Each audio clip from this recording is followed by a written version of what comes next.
자, 우리 이번 시간에는 여러분들 우리 제2장 생명보험 이론 부분 함께 보도록 하겠습니다.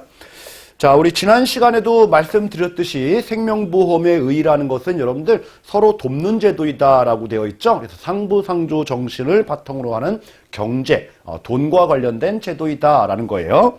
자, 나번 생명보험의 이제 기본 원리라고 해서 첫 번째 이제 대수의 법칙 이런 말이 나옵니다. 이 대수라고 하는 것은 여러분들 숫자가 많아야 된다라는 거예요. 자, 우리 그림이 나와 있죠? 주사위예요. 주사위를 우리 1번부터 6번까지가 있는데 한 번 던졌을 때 1이 나오는지 2가 나오는지 또는 6이 나오는지 그 확률이라는 게 나오죠. 근데 우리가 처음 던졌을 때 확률을 예측하기는 힘들죠. 그런데 이거를 여러 번 무한반복으로 던지다 보니까 1이 나올 확률이 6분의 1이더라. 그죠? 다 6분의 1 정도의 확률이 그려지더라라는 거예요. 즉 뭐예요? 여러 번 던져야지만이 확률이 나오듯이 숫자가 많아야 된다라는 겁니다. 그래서 우리 여러분들 보험 가입할 때 이 보험 집단이라고 하는데 보험 단체, 그렇죠? 이 단체를 구성을 하는 거예요. 예를 들어서 우리 종신보험, 사망보험 가입할 때 30세 남자 이렇게 또는 여자 이렇게 요 집단들이 다 모이는 거예요. 모여서 이제 상부상조 서로 도와주는 제도인 거죠. 근데 여기에 여러분들 한 명만 있다라고 하면은 보험료를 얼마를 받아야 되는지, 만약에 사망했을 때 1억을 주는데 보험료를 얼마로 책정할까 상당히 힘들 거예요. 왜 그래요? 이 사람이 언제 죽을지 모르잖아요. 그렇죠? 근데 예를 들어서 보험료 20만 원씩 책정했는데 내일 죽었다라고 하면은 1억 원을 나가야 돼요. 보험사가 운영을 못 하는 거예요, 이렇게. 그러다 보니까 이 보험단체의 숫자가 많다 보면은 어느 정도의 이제 확률이 그려지겠죠. 그래서 30대에 죽을 확률, 40세에 죽을 확률, 뭐 100세에 죽을 확률, 뭐 이런 것들을 경험칙에 의해서 나오더라는 얘기예요. 그래서 우리 한 명일 때는 확률을 알 수가 없지만은 다수가 모이게 되니까 확률을 알 수가 있다. 이게 바로 대수의 법칙이다라는 거예요. 그래서 대수의 법칙이라고 하는 것은 이렇게 가입자 수가 많아야지만이 이 보험단체, 보험회사가 운영할 때 운영이 안정적으로 운영되는 거예요. 그렇죠? 너무 적으면은 불안한 거예요. 자, 이게 바로 대수의 법칙이다라는 겁니다. 그래서 우리 다음 페이지에 맨 위에 그런 말이 나옵니다. 자, 생명보험회사에서는 다수의 가입자로 구성된 동일한 성질의 위험을 가진 보험단체가 존재해야 하고 그 많으면 많을수록 안정성이 낮아진다가 아니고 높아진다 이렇게 얘기를 하는 거죠. 그렇죠? 그래서 여기 뭐 빈칸 채우기 문제로도 나와요. 다수의 가입자가 모여야 된다. 그리고 우리가 비슷한 사람들이 모여야 되는 거지. 30대 남자 그리고 정상적인 건강 상태에 있는 사람들이 비슷한 유형의 위험 집단이 모이는 거지. 예를 들어서 30대 남자가 있는데 여기에 40세 남자가 이 단체에 들어온다? 이건 안 되는 거죠, 여러분들. 30대 남자라고 해도 만약에 지금 암에 걸리는 사람이 있다. 이런 사람은 성질이 좀 다른 거니까 이런 사람들을 배제해야 되겠죠. 그래서 동질적인 위험 집단들 이렇게 많이 모여야 된다. 이게 바로 대수의 법칙이다. 이렇게 기억을 해두시기 바랍니다. 그래서 이 대수의 법칙은 여러분들 시험 문제에 종종 출제가 돼요. 자, 두 번째 사망률과 생명표라고 돼 있는데, 자, 우리 첫 번째 줄 보니까 1년간 몇 명 정도 사망을 하는지가 바로 사망률이다라는 거예요. 자, 우리 예를 들어가지고 1월 1일 날 100명이 있었다. 근데 12월 31일 날 가서 보니까 99명이 지금 있다. 그러면 한 사람 죽었다는 얘기죠? 그렇죠? 이 한 사람 오는 중에 한 명 죽었는데 그러면 사망률이 몇 프로예요? 1%죠. 생존율은 몇 프로죠? 99%죠. 이해됐죠? 그러면 사망률이라고 하는 것은 뭐예요? 연초에 생존자 수 100명 대비 우리 1년간에 사망한 사람, 그죠? 한 명. 이게 바로 사망률인 거죠. 그래서 사망률 거기 박스에서 식이 나와 있죠? 여러분들 1년간 사망자 수 나누기 말이 아니고 연초에 생존자 수다. 100명 중에 몇 명 죽었느냐? 이거죠. 자, 이처럼 우리가 이제 그 사망률이라는 게 나왔다는 얘기는 한 명 죽으니까 그 사람한테 1억 원을 줘야 될 거예요. 많이 모여 있으니까 그 확률이 이제 그려지는 거죠. 대수의 법칙에 따라서. 따라서 사망률은 1년 단위로 우리가 사망률을 산정을 하는 거예요. 이렇게. 그러니까 전체 가입한 사람들 이 사람한테 1억을 줘야 되니까 보험료로 100만 원씩 내라. 뭐 이렇게 보험료가 책정이 될 거예요. 이해하죠? 자, 그러니까 우리 여러분들 보험료라고 하는 것은 어떻게 해요? 월보험료가 아니고 연보험료로 책정되는 게 기본 원칙인 거예요. 근데 우리는 월마다 보험료를 내죠. 이거는 우리 편의상 이거를 나누기 12 해가지고 골고루 분산시켜서 내도록 하는 그런 것이 이제 실무적으로 쓰는 것이 이 기본적인 기초적인 개념으로는 연보험료로 책정되는 게 원칙이다라는 거. 사망률이 1년 단위로 책정되기 때문에 그런 겁니다.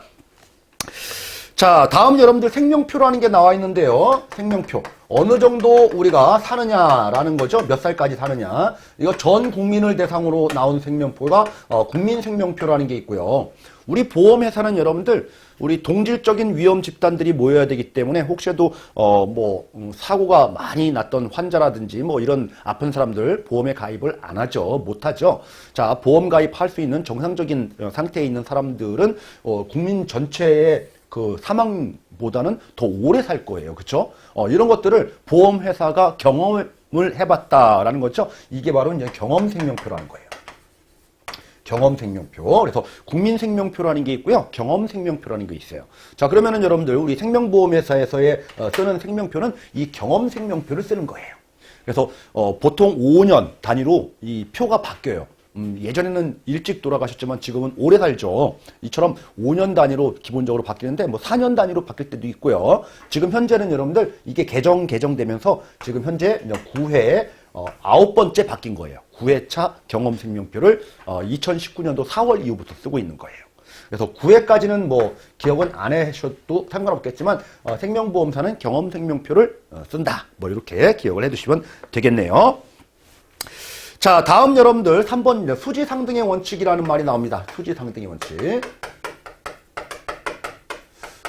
이것은 뭐예요? 결국 수지가 맞아야 된다라는 거죠. 보험료를 이렇게 대수의 법칙에 따라서 확률을 알고 보험료가 연보험료로 책정됐다라고 하면은 이 보험료를 너무 많이 거두면 안 된다라는 거예요. 즉 뭐예요? 보험회사가 보험료라는 것을 책정할 때 이 보험료의 합계액은 결국 나중에 줄 뭐예요? 보험금인 거죠? 보험금. 자, 이렇게 되면은 보험회사가 여러분들 아무런 마진, 이익도 안 남고, 우리 경비 처리라든지 사업비, 비용 처리하는 부분들도 신경을 안 쓴다는 얘기죠. 근데, 써야 되는 거죠. 플러스, 경비 등, 과 관련된 그런 비용들을 고려해서 보험료를 딱 맞게 책정해라. 라는 게 바로 수지가 맞도록 보험료를 책정해라. 그래서 이 수지 상등의 원칙은 보험료 우리 책정의 원칙이다. 이렇게 보시면 될 거예요.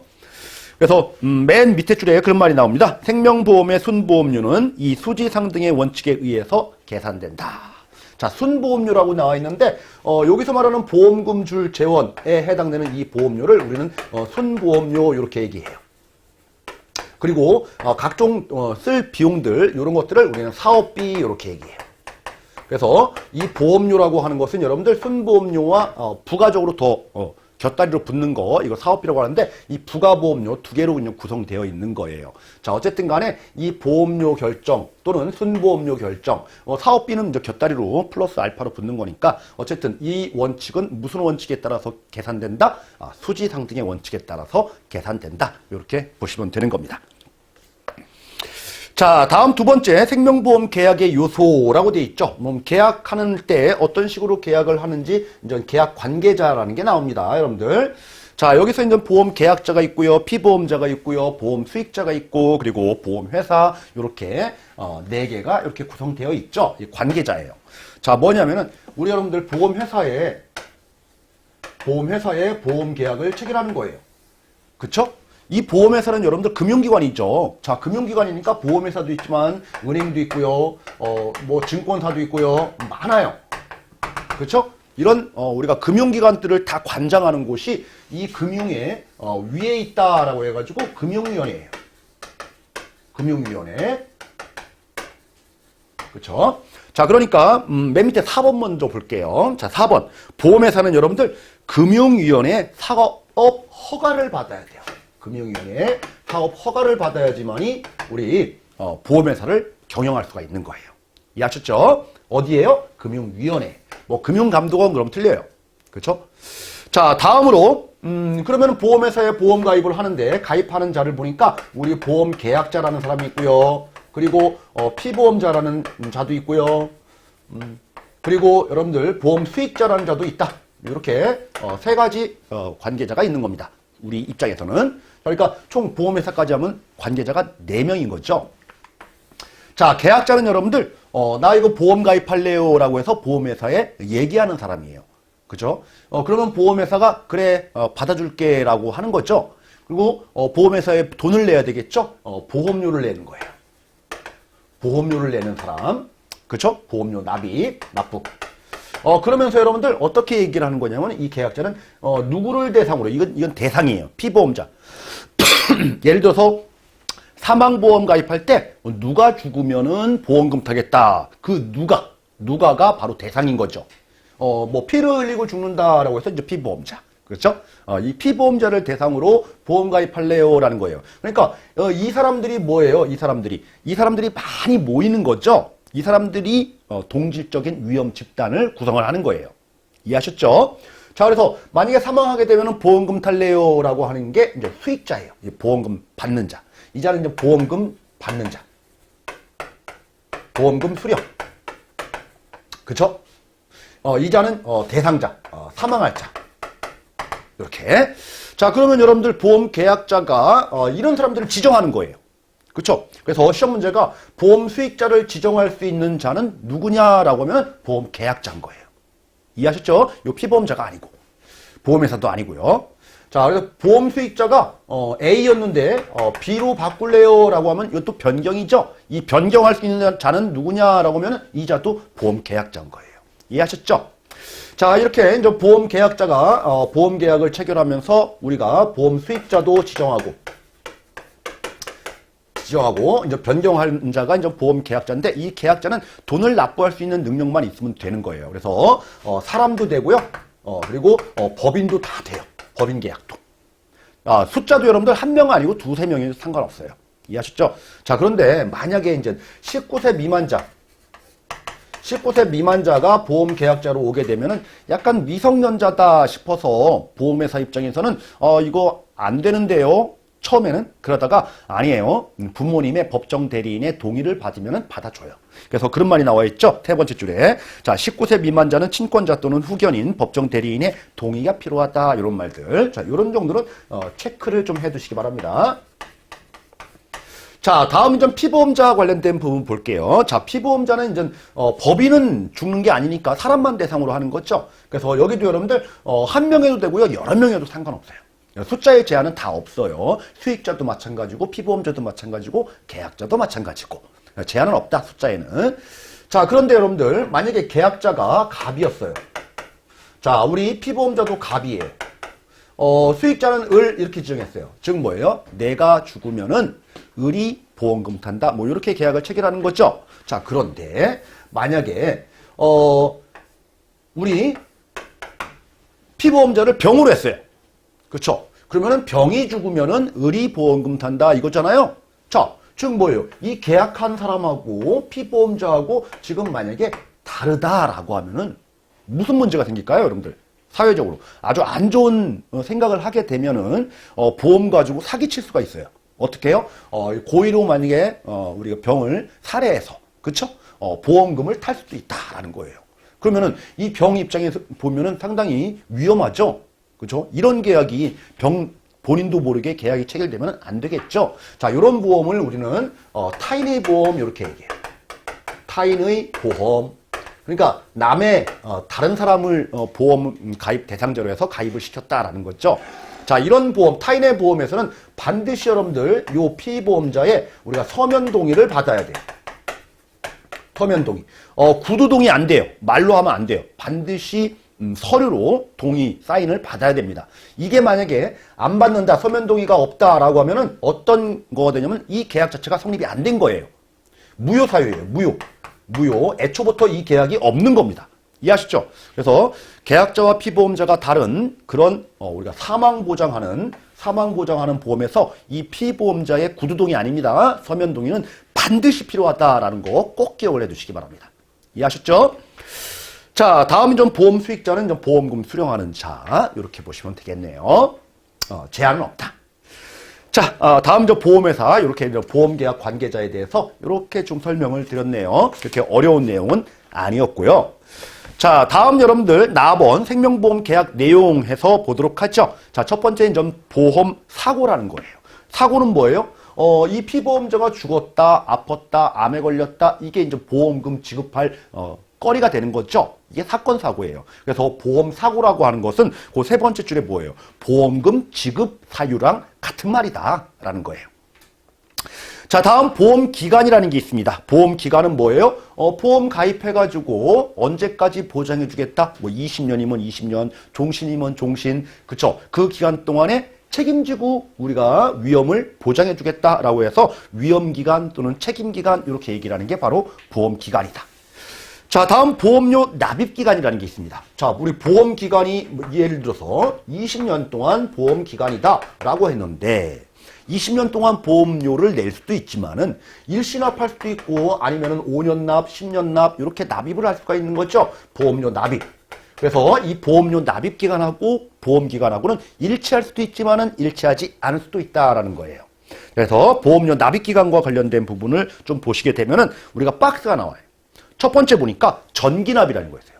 이 전기납이라는 얘기는 뭐냐요? 보험 기간 동안, 전 기간 동안 보험료를 내겠다라는 게 전기간 납입 이렇게 얘기를 하는 거예요. 전기납. 단기납은 뭘까요? 이 보험 기간보다는 더 짧게 뭐 일시납도 되고요, 5년 납도 되고요, 10년 납도 되고요. 그죠? 더 짧기만 하면 돼요. 그죠? 전체 기간이 아니고요. 짧은 기간 동안에 보험료를 다 내고 끝날래요? 단기간 납입하고 끝날래요? 라고 하는 게 단기납. 다음 일시납도 있네요. 일시납도 단기납의 종류의 하나에 해당되지만 어쨌든 간에 한 목에 다 내고 끝내겠습니다. 라는 게 이제 일시납 이렇게 얘기를 하는 거죠. 자, 그리고 우리 이번에 납입 주기에 의한 분류라고 해가지고 여러분들 자, 첫 번째만 보시면 됩니다. 자, 보험료는 매년 1회 납입하는 것이 원칙이다. 매월이 아니에요. 매년이다. 우리 사망률 따질 때 1년 단위로 따졌기 때문에 그런 말이 나왔다라는 거죠. 자, 다음 보험 금액. 보험금이라고 하는 거죠. 보험 계약자가 내는 것을 우리는 전 보험료 이렇게 얘기를 하는 거고요. 그리고 나중에 보험회사가 우리가 피보험자가 사망했을 때 주는 돈을 보험 수익자에게 주는 돈을 보험 금액, 보험금 이렇게 얘기를 하는 거예요. 보험금. 그렇죠? 자, 보험료 5번. 보험료. 보험료는 뭐예요? 내는 돈. 왜 내요? 이 피보험자가 위험에 닥쳤을 때 위험에 대한 대가로. 그렇죠? 우리 개모임할 때 뭔가에 우리가 개원들의 혜택을 받기 위해서 갯돈을 내듯이 그런 거예요. 우리가 보험이다 보니까 위험 보장을 목적으로, 그죠? 그래서 요 피보험자의 위험 보장이에요. 위험 보장이라는 그 대가로 우리가 계약자가 내는 돈을 우리는 보험료다 이렇게 얘기를 하라는 얘기입니다. 어려운 용어는 아니죠, 여러분들. 그래서 거기 보험료에서 첫 번째 줄에 위험 부담, 그리고 두 번째 줄에 그 위험 부담, 그리고 마지막 줄에 보험료 이런 것들을 이렇게 빈칸으로 두어서 빈칸 채우기 문제가 가와 나에 들어갈 용어로 바르게 짝지어 놓은 것은 이렇게 시험 문제가 출제된 적도 있었다라는 거죠. 자, 우리 3번 보겠습니다. 자, 보험료의 구성 원리라고 되어 있는데요. 자, 보험료는 여러분들 우리 좀 전에도 봤듯이 대수의 법칙, 수지상등의 원칙 중에서는 수지상등의 원칙에 따라서 보험료가 책정되는 게 바로 보험료다. 그래서 보험료 결정 원칙은 수지상등의 원칙이다. 이렇게 얘기하라고요. 자, 다음 여러분들 나번 보겠습니다. 거기 뭐 중간에 수지상등의 원칙에 따른 보험료의 산출 해가지고 여기 뭐 산식도 쭉 나와 있는데 뭐 이런 것들이 시험 문제에 나오지는 않으니까 생략해도 돼요. 자, 나번 보험료 산출이라고 돼서 자, 보험료의 구성 원리를 잠깐 볼게요. 보험료라고 하는 것은 여러분들 나중에 보험금 줄 재원 이것을 우리는 순보험료 이렇게 얘기해요. 순보험료. 그리고 여기에 이제 경비들도 써야 되니까 그런 곁다리로 붙는 것들을 우리는 부가보험료 이렇게 얘기를 하는 거죠. 자, 이 순보험료의 항목은 여러분들 나중에 사망보장하기 위해서 보험료를 받았다. 그쵸? 위험에 대한 대가예요. 이걸 가지고 우리는 위험보험료 이렇게 얘기를 하는 거예요. 위험보험료. 자, 그런데 우리 보험이라고 하는 것은 여러분들 이렇게 위험보장, 보장을 받기 위한 보험도 있지만은 만기에 만기금 타는 보험도 있죠. 또는 연금 타는 보험, 자녀들 교육자금 마련하기 위한 교육보험, 뭐 이런 것들. 이걸 가지고 우리는 저축보험 이렇게 얘기해요. 저축, 보장보험이 아니고 저축보험. 그러면 나중에 탈 금액, 보험금인 거니까 순보험료가 되겠죠. 자, 그런 보험료를 우리는 위험보험료라고 얘기 안 하고 저축보험료라고 얘기하는 거예요. 저축보험료. 자, 그러면은 여러분들 우리 순보험료는 위험보험료라는 것들도 있고요. 저축보험료라는 것들도 있다. 이렇게 되는 거죠. 자, 그러면 보험료의 구성은 첫 번째 위험보험료, 두 번째 저축보험료, 자, 세 번째 사업비에 해당되는 부가보험료, 이렇게 세 가지로 보험료가 책정되더라라는 게 바로 3위원 방식이라는 거예요. 3위원 방식. 그래서 우리 여러분들 그 표가 나와 있네요. 보험료 산출 방식 비교해서 3위원 방식. 자, 세 가지 기초로 각각 따져서 보험료가 책정된다라는 건데 지금 이 방식으로 쓰는 게 아니고요. 생명보험 중에서는 이 방식뿐만 아니라 플러스 이 보험회사가 경험들을 많이 했을 거잖아요. 그렇죠? 그래서 뭐 특정 전체를 뭐 표준화시켜서 획일적으로 이렇게 결정하지 말고 각 보험사마다 경험치기 다 있고 뭐 판매량이라든지 보험계약 유지율이라든지 판매량이라든지 뭐 목표로 하는 회사마다의 추구하는 이익 수준이라든지 이런 것들도 각 회사마다 다 다른 거죠. 그렇죠? 이런 회사마다 차별된 다른 요인들까지도 다 반영해서 보험료를 책정해라. 이런 방식이 여러분들 우리 현금흐름 방식이다 이렇게 얘기를 하는 거예요. 현금흐름 방식. 그래서 보험료에 영향을 미칠 수 있는 모든 요인들을 현금 흐름과 관련된 나중에 나갈 돈들, 경비들 이거 모든 것들도 회사마다 다 다르겠지만은 다 반영해서 보험료를 결정해라. 이게 바로 현금 흐름 방식이에요. 이 현금 흐름 방식이 여러분들 지금 쓰는 방식이에요. 3년 미만의 단기보험에서는 여기 3위원 방식까지 쓰지만은 우리 생명보험은 다 장기보험 상품이기 때문에 여러분들 현금 흐름 방식으로 무조건 쓰도록 이렇게 되어 있는 겁니다. 그래서 우리 그 표 위에 여러분들 그런 말이 나와 있죠. 2013년도 4월 이후부터 해서는 무조건 현금 흐름 방식으로 쓰라. 자, 그러다 보니까 이 보험료가 이제 결정이 되는 거예요. 보험회사에서. 이 보험료가 보험사마다 다 다른 거예요. 그러니까. 이해했죠? 그러니까 각 회사마다 이제 경쟁을 할 수가 있다는 얘기죠. 그래서 보험사마다 자기네의 보험료로 최적화된 보험료가 결정되는 방식이 바로 현금 흐름 방식이다라는 겁니다. 그래서 현금 흐름 방식과 관련된 부분의 취지를 여러분들 꼭 기억을 해 두시기 바랍니다. 예전 방식은 여러분들 이 3위원 방식은 이런 요인들까지 다 반영하지 않았으니까 상당히 좀 보수적인 방식이었어요. 과거 방식은. 그렇지만은 지금 방식은 최적화된 방식이다. 자, 그리고 또 하나는 여러분들, 지금 방식은 보험료 계산할 때 상당히 좀 여러 가지 요인들까지 다 고려해야 되니까 상당히 힘들 거예요. 그죠? 산출하는 과정도 힘들고. 뭐 이런 단점들은 있지만은, 좋은 점들도 많이 있다라는 거예요. 자, 다음 배당을 보도록 하죠, 여러분들. 배당. 자, 배당이라고 하는 것은 이거 보험사마다 다 자율적으로 하는 거예요, 여러분들. 뭐 획일적으로 하는 게 아니에요. 그래서 네 번째 줄에 그런 말이 나옵니다. 보험 가격 자유화가 시행됨에 따라서 완전 자유화됐다. 뭐 이런 말이 나와 있고요. 그 두 줄 더 내려가서 그런 말이 나오죠. 자, 계약자 배당을 실시하는 선적립 후 배당 체계로 변경되었다. 먼저 나중에 줘야 되는 거니까 배당은 주는 겁니다. 다시 돌려주는 거니까 먼저 적립해라. 그 다음에 배당해라. 이런 체계로 보험사마다 마음대로 해라. 라는 거예요. 이게 바로 이제 배당이라는 건데. 자, 그럼 배당금을 어떻게 줄 거냐라는 거예요. 그래서 첫 번째, 현금으로 주는 방식도 있다. 현금 지급 방법.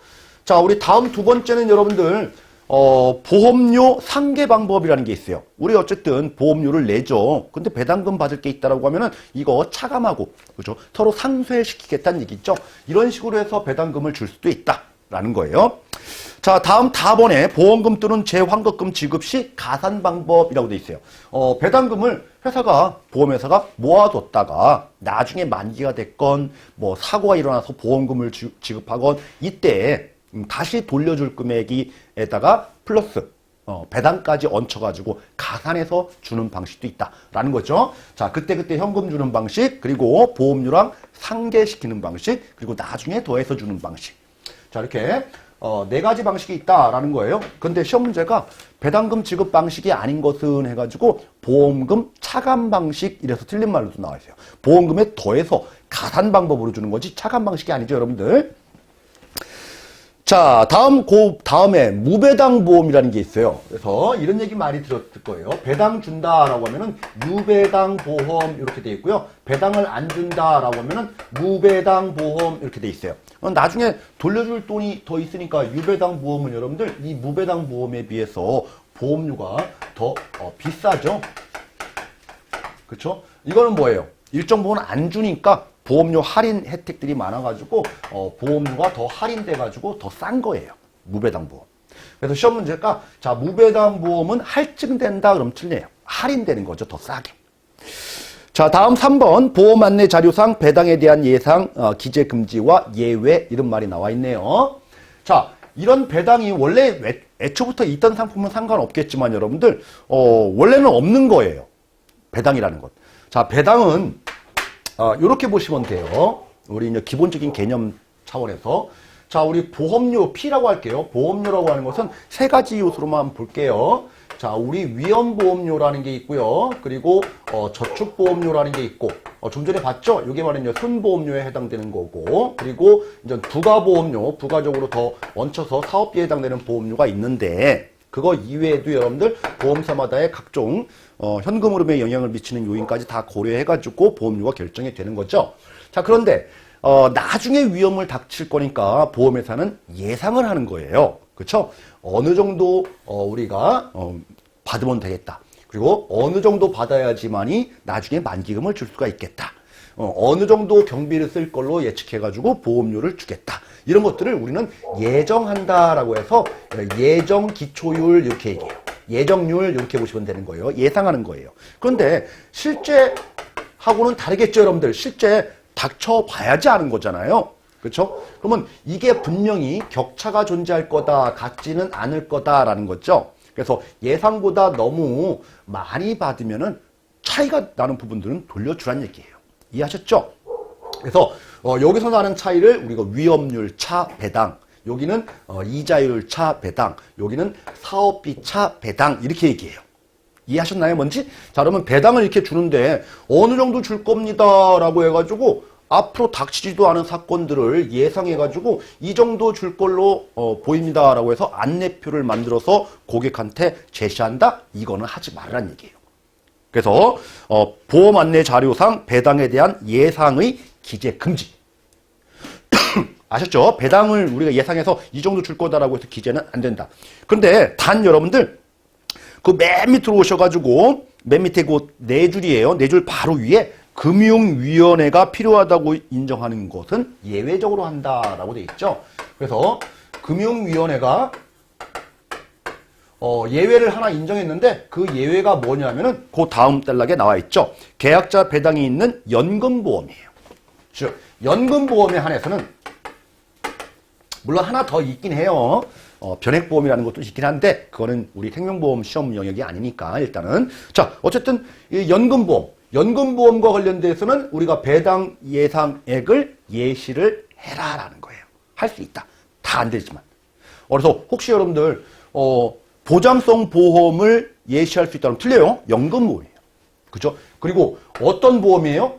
유배당 하기로 한. 그죠? 무배당이 아니고요. 그죠? 계약자 배당이 있는 그 말은 뭐예요? 유배당인 연금보험에 한해서 예시할 수 있다. 예시하는 경우에도 여러분들 거기 다음에 직전 5개년도 실적에 근거해서 이 정도 줄 겁니다. 라는 거죠. 과거 데이터, 전 5년도의 데이터를 토대로 해서 예상을 하래요. 그래서 기재하래요. 자, 기재했지만 실제와 다를 수 있습니다. 실제와 다를 수 있습니다. 이런 얘기도 꼭 해라는 얘기예요. 이해했죠? 자, 우리 예외 규정까지도 한번 알아본 거예요. 그래서 배당과 관련된 부분들 뭐 이렇게 어려운 내용은 아니었지만 이 정도 봤네요. 자, 그래서 이번 시간에는 여러분들 우리 생명보험의 기본적인 원리에 해당되는 대수의 법칙과 소지 상등의 원칙 그리고 계약 관계자에 해당되는 보험회사 그리고 계약자, 피보험자, 수익자 그리고 보험금, 보험료 그리고 나중에 보험료를 결정할 때는 우리 현금 흐름 방식 그리고 보험 금 이외에도 배당이라는 상품들도 또 있구나라는 거. 자, 여기까지 정리를 했습니다. 자, 우리 잠깐 쉬었다가 우리 다음부터는 여러분들 우리 생명보험 약관에 아주 실전에서 쓸 수 있는 그런 내용들이 다음 시간부터 나와요. 잠깐 쉬시기 바랍니다.